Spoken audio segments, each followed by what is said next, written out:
Hey everybody, Figment here, and today I have something that many of you have been patiently waiting for. An early sailing route. This will be my last video before rushing to 99, so I hope you guys enjoy it. I will be streaming the entire journey over on my Twitch. Feel free to stop by and say hello. All of the relevant documents will be in the description below. Unfortunately, these are still tiny URLs as I'm not allowed long links yet. I will also post all of the links into my original sailing prep sheet as another way to access them. Okay, before we jump into the route, here's a quick image that shows how the video is broken down. There will also be timestamps in the description below to jump around as you please. I highly suggest watching in order as it will make significantly more sense. This section is just getting all of your ducks in a row for the pre-patch. Make sure you have your bank layout set up and are prepared to use the 2-hour pre-patch to its fullest. That is, of course, if it works. Here's the gear and inventory setup I will be logging out in. I will be logging out at Port Khazard, as this is the fastest workbench to use. As you can see, it's about 6 tiles away from the bank. Also, you can pre-plant a Chronos seed to speed up growing the new seeds if you are able to get them.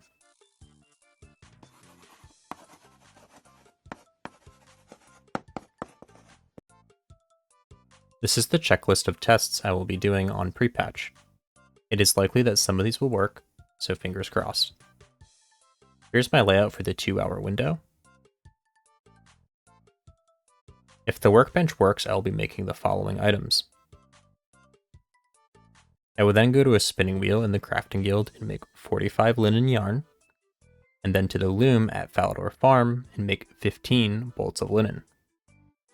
After that, I will go to Master Farmers and pickpocket for attempts at the new seeds. If I hit them, I will plant them all in the hops patches. After I finish all of the crunch time shenanigans, I will gear up using this tab. This will be our inventory until after the Prying Times quest. If you're not a victim like me and have a blowpipe, bring that instead.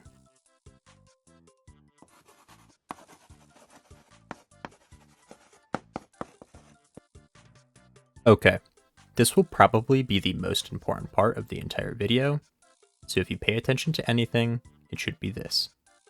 This route will focus entirely on getting to 30 as fast as possible. I expect charting to be moderately more lucrative than it was on the beta, so that will be a major focus of the route. A few things to note. When I mention port tasks, I will refer to them as delivery or pickup. These are very important distinctions and will make finding the right task easier.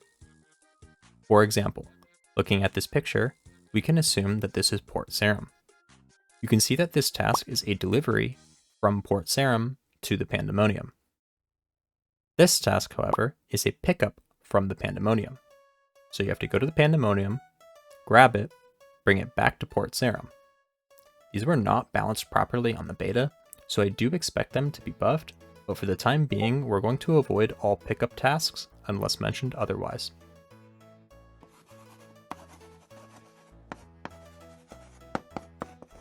Okay, into the documents for a walkthrough.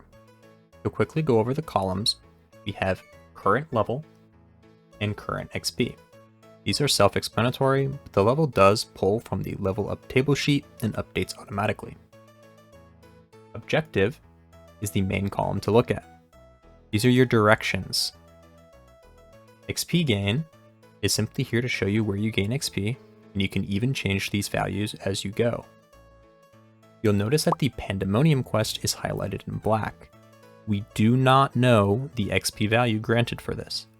On the beta, it was 512 experience, but I think something closer to the 250 gained from Druidic Ritual is much more likely, so this is the value that I will go with.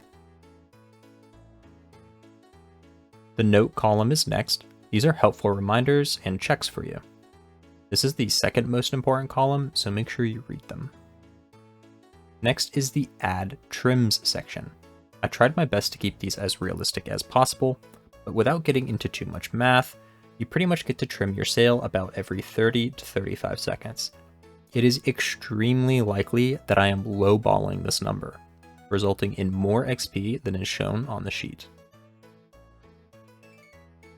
The toggle column is in case you skip or do certain actions, as there are a few different areas where you can skip/do tasks in this route. Lastly, the new total XP is just a running count. A quick rundown of the color scheme. Purple equals quest, yellow equals accepting a port task, green equals turning in a port task, red equals this is probably important and you should read it, gray equals non-sailing XP directions such as teleports, boat upgrades, and things of the sort, and black equals XP milestone. You'll notice I used the base values such as 52 experience for a charting task. These will scale somehow, but as we do not know how yet, I will be using the base number for now. Expect to be well ahead of the sheet in terms of level. The number one thing to avoid messing up is forgetting to bring your cargo to and from your boat. Do not do this. It's better just to take some extra time to double check than it is to waste a few minutes having to backtrack. Here I'll play a few images of the route, which can be found in the paired Google document.